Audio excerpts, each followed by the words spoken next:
Hello everybody, what's going on? It's your girl Polly G, aka Polymath Marina, with another episode of Polly G Talks Politics. I am here to address a very specific subset of my audience, right? Specifically those that commented on the initial Zohran video with a particular kind of response, right? Now, what I don't want is for this to be me, like, antagonizing them, like, being needlessly upset at them, because ultimately, I know that they have it in them to, like, be reasonable.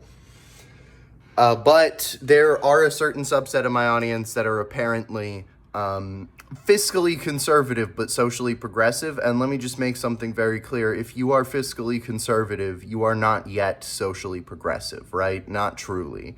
And just, this is not intended to be, again, like some sort of incensed, like, get out of our movement. This is just, like, supposed to educate y'all on the fact that your deprogramming has not fully processed yet, right? It's not fully sunk in.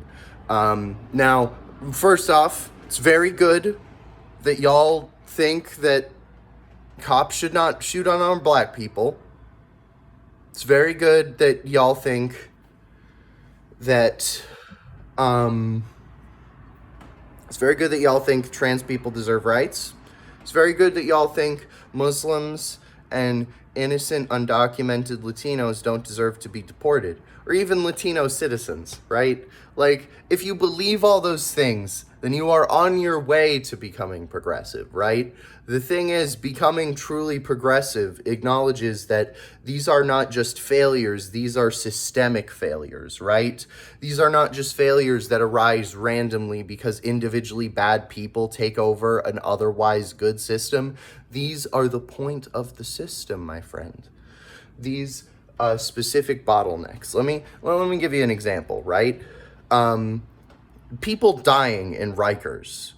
People are sometimes held in Rikers for, like, I'm gonna be real, totally disproportionate crimes, right? Given the conditions at Rikers, it is a jail, right, where people are held for trial.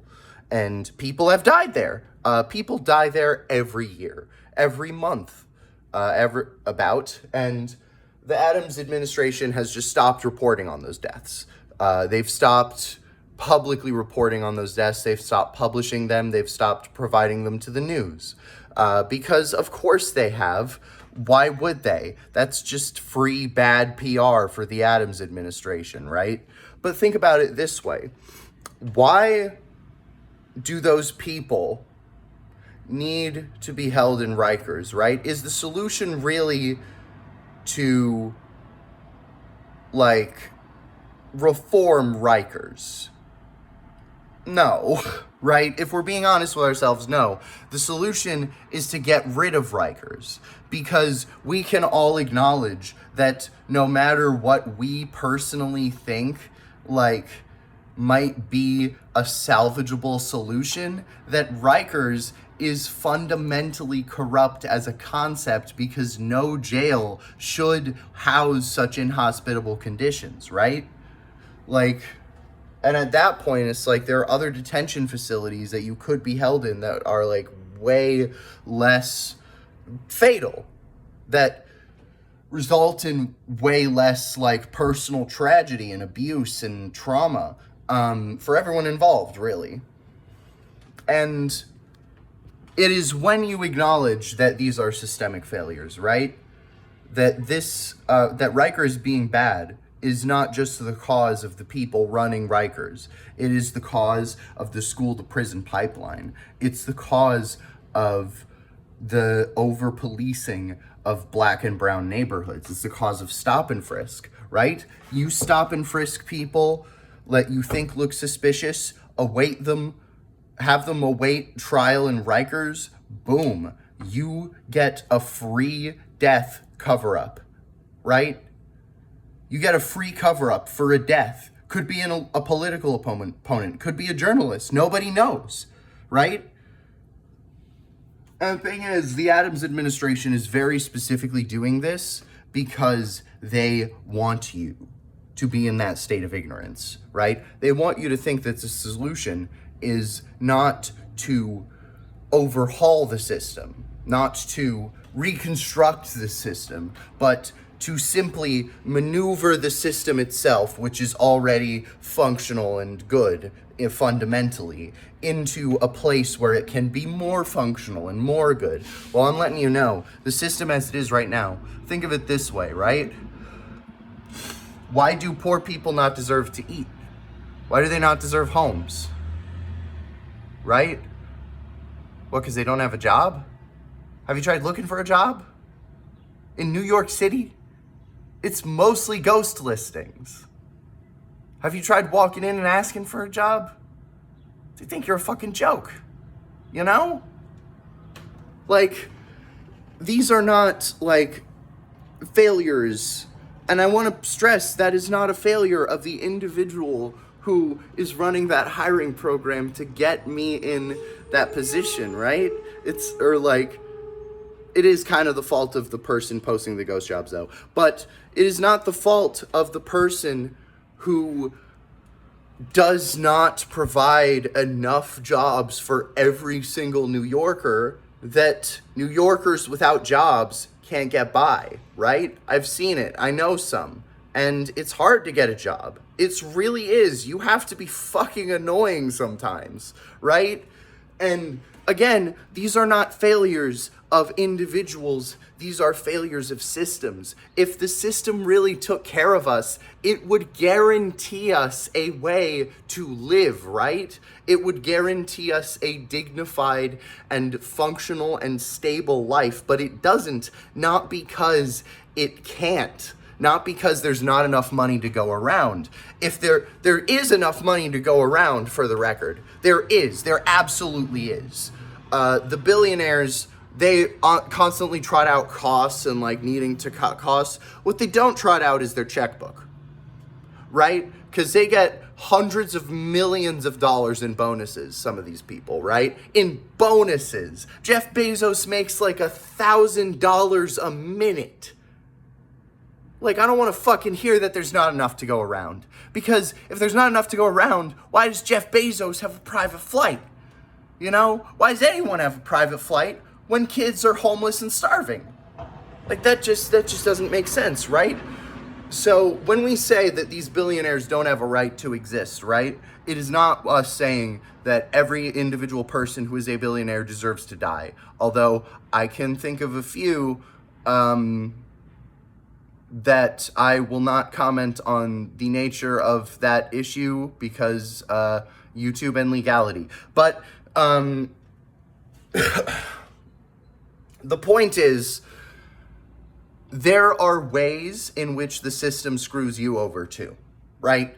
There are like long hold lines for emergencies. That's a way the system screws you over. They intentionally do that so that they can cut costs on like actually having respondents.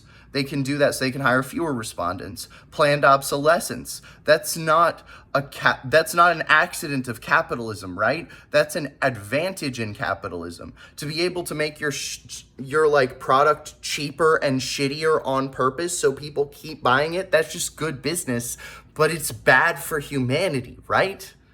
Like, this is the thing, is that capitalism's problem is that it has these elements, it has these things that fundamentally create systemic problems. It has a profit incentive with no absolute fundamental check for morality, right? And so we're surprised when it, like, people do immoral shit for more money. So if you are, like, currently a socially progressive person, I would encourage you, right? I would encourage you to read about the real opinions of Martin Luther King on poverty, right? He did not think that poverty was an issue of Black Americans being uniquely like people, like obviously people were uniquely mean to Black Americans, but like it wasn't just that, right? It was that the system itself wants to keep us feeding off of scraps, right? They want to keep us desperate. They want to keep us having to struggle, having to fight for basic survival and basic needs, because they know if they do that, we'll have less energy to fight them. We'll have like higher standards of, if we do that, we'll have more energy to fight them. We'll have higher standards of living, you know? We'll have more of an incentive to just vote for policies that actually benefit us, because we know what those policies look like, right? So what I'm saying is, if you do consider yourself fiscally conservative but socially progressive, I would encourage you to re-examine the fiscal conservatism that you have been operating under, because capitalism is not a series of like symptoms, is not a like these things, these problems you experience, they are not like problems that capitalism has to solve, right? They are fundamental features of capitalism. They are things that capitalism makes inevitable. But that's just me. That's just my thoughts. Regardless, I do hope you vote Zohran, and that this didn't seem too antagonistic. I really didn't mean to like be overly mean about it, because like I know coalition building is important, and y'all don't seem like especially like bad people. Y'all just seem kind of like gullible, if I'm being honest. But hopefully this encourages you to re-examine some of those positions, right? Because not just to think like, why is like to not just think like Black people are being oppressed, but also like, why are they being oppressed?